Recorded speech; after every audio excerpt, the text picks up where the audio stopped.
don't pick on Joe Biden too much, but he did pass the law, or was the sponsor of the law for gun-free zones. 92% of mass shootings have occurred in gun-free zones. 92%. And if you look at some of the history of these shooters, many have in their diaries, on social media, specifically said they targeted these locations because they wanted a soft target and they wanted to, quote unquote, break the record, right? And I don't know how many of you know who Mark David Chapman is. He was the gentleman who killed John Lennon. And I use this story because, one, I'm a Beatles fan, but two, Mark David Chapman, when asked why he killed John Lennon, said, because I wanted to be somebody, because I wanted to be famous. And I will say, I definitely think for someone who is unstable, the desire to be notorious, the desire to be someone is a big driver. A friend of mine brought a data point up to me that there's a correlation between mass shootings and the size of a high school. That when you look more times than not, these mass shootings are occurring in very large high schools with 1,000, 1,500 students. And I asked him, well, why do you think that's the case? I generally want your opinion, what's your conjecture on this? And he said, well, think about it. If you're in a school and you're the lonely, bashful kid and you're one of 1,500, you're much more likely to go unnoticed than if you're the lonely kid and you're in a school of 200, right? I won't say that that's the reason it happens, but I think it's worth investigation, right? It's something we should be talking about and something we should be looking at, but I've never heard anybody bring that fact to the table. I've never heard it on the news. So I'll bring it down to some other facts, and again, I'm very fact-driven. Ron will attest to that, maybe sometimes too much. But when we look a little bit deeper, in countries where strict gun controls have been put into place, the United Kingdom, for instance, right? You cannot buy a firearm in the United Kingdom. And they thought that this would drive down murder rates. Well, the exact opposite happened. Murder rates actually spiked in the UK when they banned firearms. And what happened? Well, handguns were replaced with knives and blunt instruments. Australia has some of the strictest gun laws in the country. Post their ban, they saw a net increase in violent crime, rapes, breaking and entering, theft, and their murder rate didn't decrease at all. And again, similarly, the firearm was replaced with another weapon. I think I mentioned something like 80% of all gun-related crimes occur with a stolen firearm. A sad fact in the state of Delaware, 72% of gun-related crimes are plea bargained away, which I think is an abomination. You're caught with an legally obtained firearm, I mean, you broke the law right there, and you should be prosecuted for it, but it's plea bargained away. And I think that's a huge flaw in our system.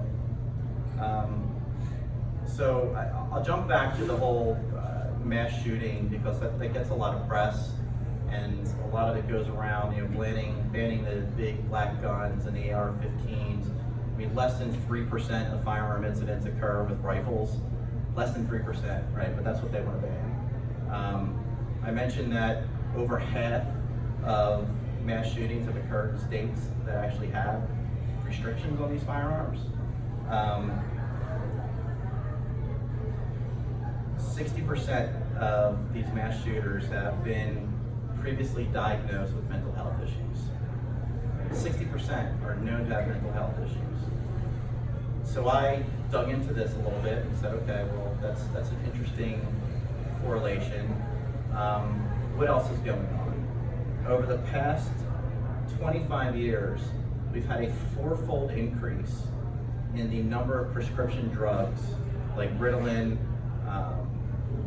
what's the other one, Adderall, these known psychoactive substances that have known side effects that create things like paranoid grand delusions.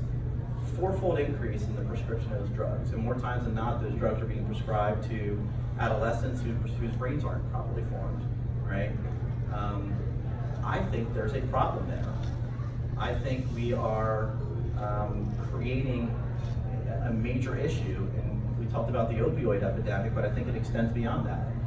We are looking to a pill to solve our problems versus saying, hey, maybe Johnny just needs some discipline, but we don't want to discipline him, we give him a pill. So I do think there's research that needs to be done into that area and better understand. Again, I don't know that correlation equals causation, but I also don't hear people talking about it, and it baffles my mind, quite frankly. I found this interesting. So I actually just got back from California. My father's side of the family is all from the West Coast. They live in Orange County, and we were actually talking about this, and something that cropped up that California has accounted for 17% of the mass shootings since 2000, although it only has 12% of the total population in the country. Now, granted, it's really hard to get a firearm in California. I mean, it's really hard. So, what's going on here? Texas, on the other hand, has 8.6% of the population, but accounts for about 6.5% of mass shootings in the country since 2000. So, I don't know. I've been to Texas. Most of the people there have a shotgun in the back of their pickup, right, or multiple. So when we look at the data, and all these things come back to, in my opinion, a lot of rhetoric that controlling legal ownership is going to fix the crime and violence issues in this country. And I believe there's enough information to say, well, that hasn't worked yet. Why would more fix it? And why aren't we looking at these other issues? Why aren't we looking at poverty and these pockets, this 2% of the population, this 2% of our country, where 50% of the crime occurs? This 60% of the individuals that are known to have psychological issues. Maybe we need to do a better job with mental health care. Maybe we need to stop prescribing so many drugs to our youth, right? But these are difficult problems to solve. And the line I said to a friend of mine is, I think far too often as a populace, and I blame us, quite frankly, because far too often, the broad public just wants a quick, easy response. We put pressure on our legislators and they throw a bill across the table. And we've come to a place as a culture where we look to a bill or a pill to solve all of our problems. And we've gotten away from this idea of personal accountability and trying to determine what can we do as individuals to change the tide, right?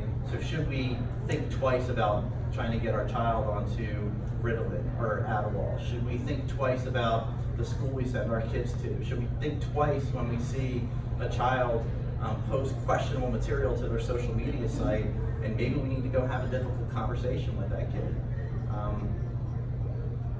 Those are on us, right? So again, I feel like I'm getting a little bit off topic and a little bit away from data, but the reality is this history of every time there's an incident, we put more gun controls into place, we put more restrictions in place, we limit this gun, we limit capacities, we limit how many bullets you can have. The two largest mass shootings in the United States occurred with firearms that held 10-round magazines, right? So this goes against the notion that, oh, we can't have high-capacity magazines. Well, the kid at Virginia Tech did all that damage with handguns with 10-round magazines, right? It wasn't because the firearm, it was because the kid had issues, and he had ill intent. And we need to address the ill intent, we need to address the poverty, we need to address the breakdown in our communities, we need to address the breakdown in our family structures, because those are the things that are going to get us back on track, not deferring and punting to a nameless legislative body to try to fix our issues with the stroke of the pen.